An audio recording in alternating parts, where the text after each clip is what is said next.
All right, today we're jumping into an absolutely epic story, India's saga of freedom. Now, this isn't just a tale about one leader or one single idea.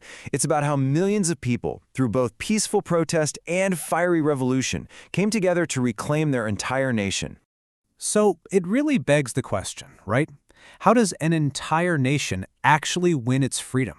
I mean, we're not just talking about politics or battles here. It's something deeper. It's about the human spirit, about how millions of people from every walk of life can share a single unshakable goal. So, let's set the scene. We're in the late 19th century. Under British colonial rule, the first seeds of real dissent are starting to sprout. But this isn't a rebellion of armies, not yet.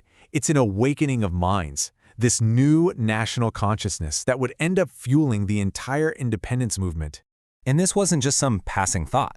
No, this was a deep-seated awakening, a really fundamental shift in how people saw themselves and their country. It was that crucial moment when a collective identity started to form against colonial rule. This national consciousness wasn't just one vague feeling. It was really built on three huge pillars. Politically, people started demanding self-rule. Socially, they began to truly recognize the deep-seated injustices all around them. And economically, they saw exactly how their land was being exploited. You put those three forces together, and you create an absolutely unstoppable current for change. And right into this incredibly charged atmosphere steps a figure who would completely change the game, Mahatma Gandhi. He didn't just have new ideas, he had a whole new strategy that would end up mobilizing millions. At the very heart of Gandhi's approach were two really powerful concepts, satyagraha, which you can think of as truth force, and ahimsa, an unwavering commitment to nonviolence. Now think about it. In a world of empires built on conquest, this was a totally revolutionary idea. The idea that you could challenge the most powerful force on earth without raising a single weapon. Wow! And this whole philosophy really ramped up in three major phases. First, there was the non-cooperation movement, which got the masses involved like never before. Then came the civil disobedience movement, which was all about directly challenging colonial laws. And it all led to the Quit India movement, a final crystal-clear demand for the British to just leave. But here's the thing, Gandhi's path wasn't the only one. Running right alongside it was another incredibly powerful stream, one that was fueled by revolutionary and fiercely nationalist ideals. So you've got these two really distinct paths, right? Gandhi's nonviolent resistance on one side, and a more direct revolutionary struggle on the other.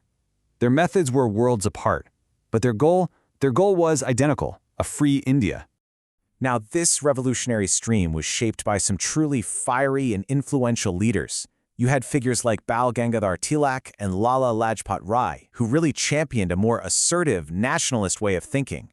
And then you have Subhash Chandra Bose, who took things even further. He was out there seeking alliances abroad, arguing that independence should be won by any means necessary. And of course, there was the iconic Bhagat Singh. His bold acts of defiance and his ultimate sacrifice, man, they lit a fire of resistance in an entire generation. Okay, so we've got these different streams, all these different leaders and ideologies. But here's what's so important to remember. Despite all the different methods, the entire movement was being pushed forward by one single shared purpose. You know, the ultimate strength of the whole struggle really came down to this idea of Jan Ekta, a powerful sense of public unity. It meant that whether you followed the path of non-violence or revolution, every single sacrifice, every protest was aimed at one thing: complete freedom for India. After decades of struggle, of sacrifice, of this unwavering determination, it all comes down to this one year. And this is it. The fight reaches its climax. All those decades of awakening, of mobilization, and that incredible unified struggle, they finally pay off. This is the moment a new nation is born. On this historic day, after nearly 100 years of struggle, India finally achieved its independence.